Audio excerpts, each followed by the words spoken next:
আফসোস, ইতিহাসের এটাই শিক্ষা যে স্বৈরাচারীরাই ইতিহাস থেকে শিক্ষা নিতে পারে না, বরঞ্চ তারা সেই ইতিহাসের আস্থা করে নেতৃত্ব হয়।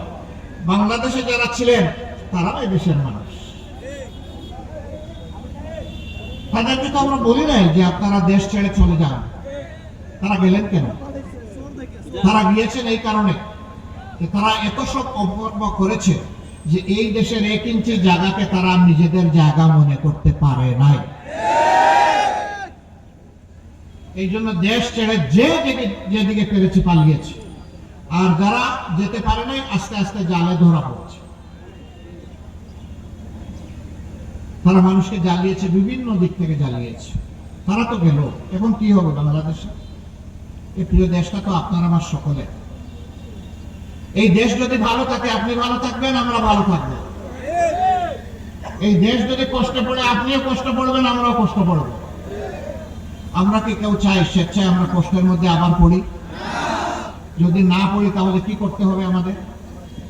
বাংলাদেশের 53 বছর চলে গেল স্বাধীনতার পর, এবার আমরা 54তম বছরে পদার্পণ করেছি।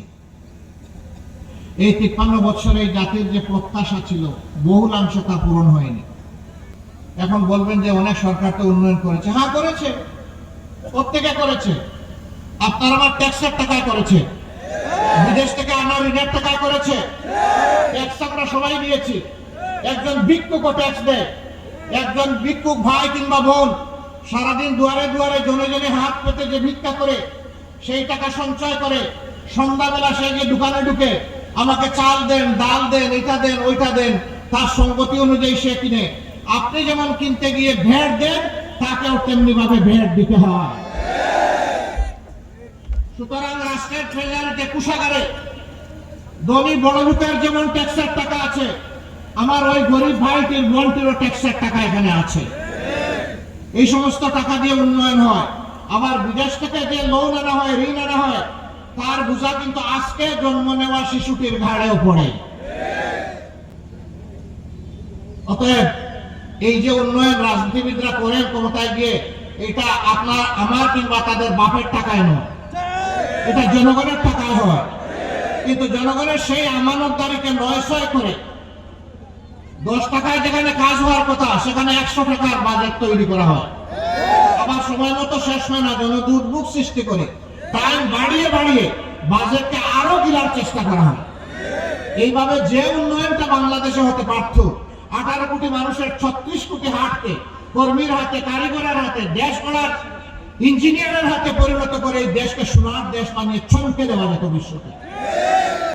বাংলাদেশ জামাত ইসলামী আলহামদুলিল্লাহ ইতিহাসে অনেক অনেক চ্যালেঞ্জ, অনেক বাধা অতিক্রম করে আজকের এই জায়গায় এসে দাঁড়িয়েছে। আপনারা জানেন আমাদের কলিজার টুকরা এক এক করে 11 জন শীর্ষ নেতাকে আমাদের বুক থেকে কেড়ে নেওয়া হয়েছে। একজন ছাড়া বাকি 10 জন দুনিয়া থেকে বিদায় নিয়েছেন।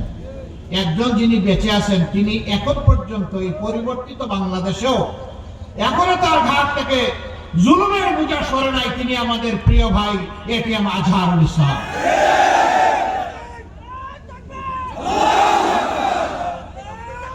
আমরা সরকারকে যথেষ্ট সময় দিয়েছিলাম।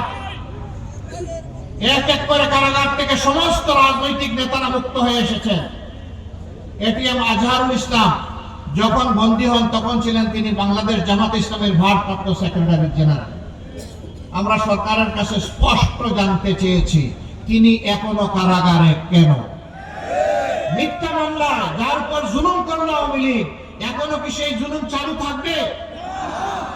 এই জন্য এই দলের একজন ছোট্ট দায়িত্বশীল হিসাবে আমি ঘোষণা করেছি যে আজহার ভাইকে ভিতরে রেখে আমি আর বাইরে থাকতে চাই না। সরকার যেন আমাকে গ্রেফতার করে কারাগারে পাঠানোর ব্যবস্থা করে। আমার সম্মানিত ভাইয়েরা, আজহার ভাইয়ের মুক্তির সাথে সাথে বাংলাদেশ পুরোপুরি মুক্তি পাবে না, তবে একজন মুসলিম মুক্তি পাবেন ইনশাআল্লাহ।